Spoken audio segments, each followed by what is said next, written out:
Alors dis-moi Daniel, après plus de 10 000 km au guidon de ta SRT 600SX, t'en penses quoi de cette moto?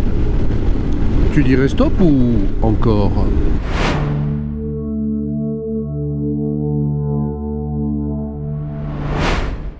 Dorénavant, j'ai plus de 10 200 km avec la moto. Cette QJ SRT 600SX, il est peut-être temps de faire un petit bilan.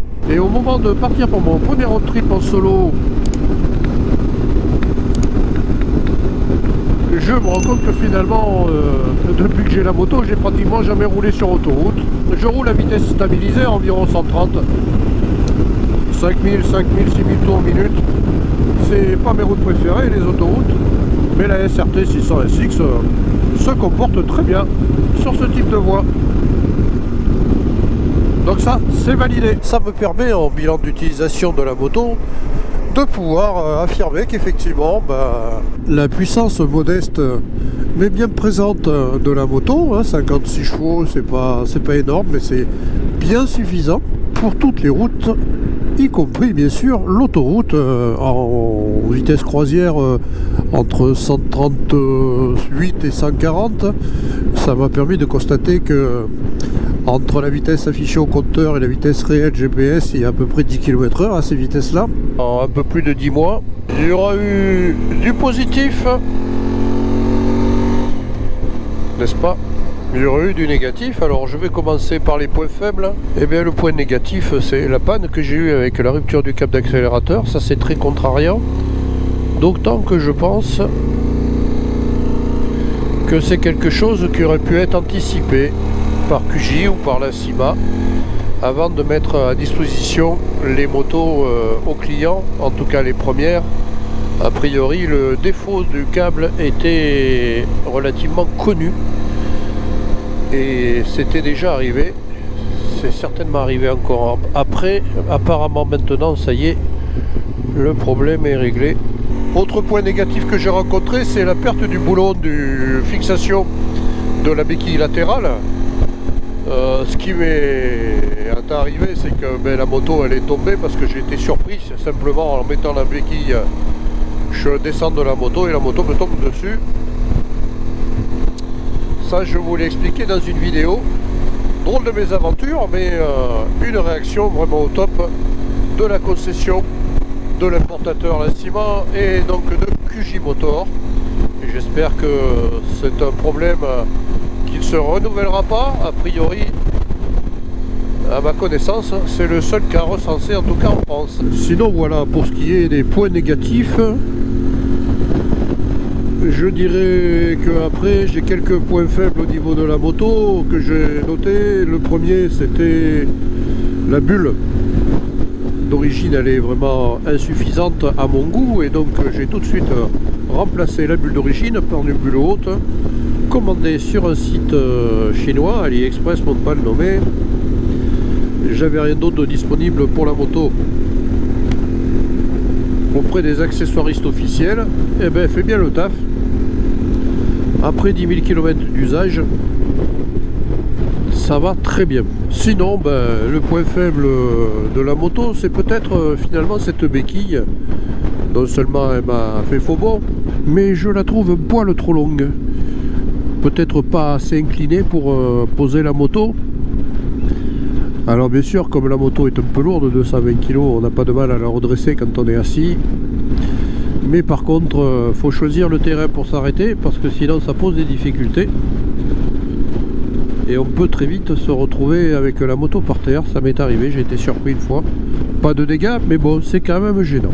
Je trouve qu'on pourrait peut-être améliorer un petit peu l'efficacité de cette béquille latérale. Voilà, autre point que j'ai modifié en 10 000 km sur la moto, eh bien je l'ai traîné pour le road trip direction les gorges du Tarn, avec une première étape à environ 350 km assis dessus. J'ai opté pour une selle avec 30 mm de hauteur supplémentaire.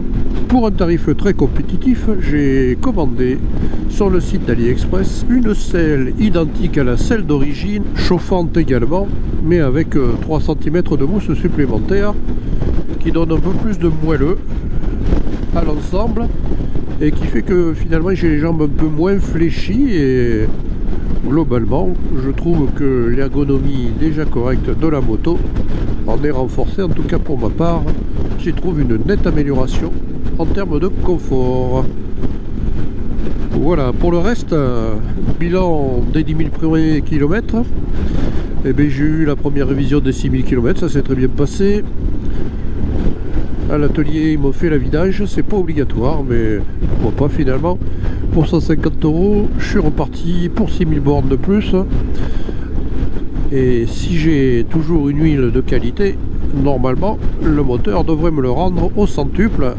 Je vais bientôt atteindre les 12 000 km, ça me permettra d'amener la moto à sa révision annuelle. Et j'avoue que pour le moment, dès que je m'assois sur la selle, le sourire se dessine sur mon visage et il ne me quitte pas. Je suis toujours autant enthousiasmé par les performances et la qualité de ce moteur, et que ce soit en mode sport ou en mode normal, je trouve qu'il va très bien. C'est vraiment un grand plaisir de piloter cette moto. Elle peut doubler avec facilité, les accélérations sont assez franches, même si on est en duo et avec les bagages. On se met en mode sport et les sensations sont sensiblement les mêmes qu'en mode normal en solo. Alors donc on va dire que ça va plutôt bien. C'est pas vraiment le type de route que j'apprécie, mais la moto, elle se comporte parfaitement sur l'autoroute. L'école, on a fait les Pyrénées, pas de problème. J'ai donc pu faire ce road trip autour des gorges du Tarn. Alors j'avoue quand même que le centre de gravité est placé un peu haut. La moto avec les bagages est pas tout à fait super équilibrée. Elle est facile, hein, je dis pas. Mais dans certaines situations, il faut se méfier. La tenue de route est plutôt correcte. Dans les chemins, j'en ai pas fait de trop. La seule chose que je peux dire, c'est que les petits chemins que j'ai pu prendre, ça, les bagages, ça va, la moto est lourde, mais reste maîtrisable. Bien sûr, je ne m'engage pas vraiment sur des chemins un peu compliqués. J'ai pu aussi constater que les pneus Metzeler ont une polyvalence qui est parfaitement adaptée à l'utilisation route et chemin facile. J'apprécie aussi fortement le confort supplémentaire qu'apportent les poignées chauffantes et la selle chauffante. J'ai pu en profiter pleinement lors de mon séjour autour des gorges du Tarn, tout simplement parce que on était au printemps mais avec des températures glaciales. Alors même si la moto est un peu lourde, en tout cas en solo, hein, sur les lacets comme ici, suffit d'y aller doucement et ça va tout seul, ou presque. Il faut quand même placer le regard au bon endroit, maîtriser la poignée d'embrayage et l'accélération, et donc c'est impeccable. Et bien voilà, la moto en plus de 10 000 km n'a pas bougé sinon. Elle est quasiment comme neuve, et ça c'est un bon point.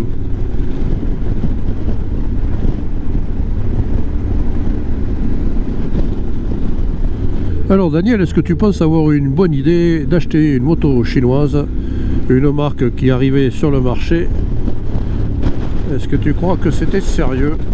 Eh bien, je peux pas dire que j'en suis sûr, mais pour le moment, après presque un an d'usage, et donc plus de 10 000 km, je peux dire en conclusion que la moto m'a apporté beaucoup plus de satisfaction que de soucis. J'ai quand même pu vérifier le sérieux et l'efficacité du service après-vente. Ça rassure, hein, la moto est garantie 3 ans, donc j'ai encore 2 ans de garantie avec. Et j'aurais fait plusieurs road trips, dont un dans les Pyrénées et un dans les gorges du Tarn. Périple que je suis en train de terminer pendant que je vous fais ce bilan. Est-ce que je conseillerais QJ Motor à un ami? Eh bien oui, pourquoi pas. En tout cas, moi personnellement, c'est une marque qui me convient.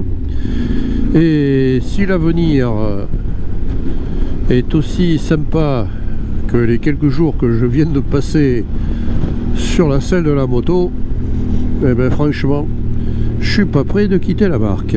En tout cas, je vous remercie d'avoir regardé cette vidéo sur le bilan des 10 000 premiers et quelques kilomètres au guidon d'une SRT 600 SX de chez QJ Motor. Et je vous donne donc rendez-vous très prochainement pour une nouvelle vidéo consacrée à une balade, un essai ou pourquoi pas un point sur ma moto. Merci pour vos encouragements, vos soutiens, vos commentaires, ça fait vraiment plaisir. Sincèrement, c'est extra. Merci beaucoup à toutes et à tous. À bientôt. Salut.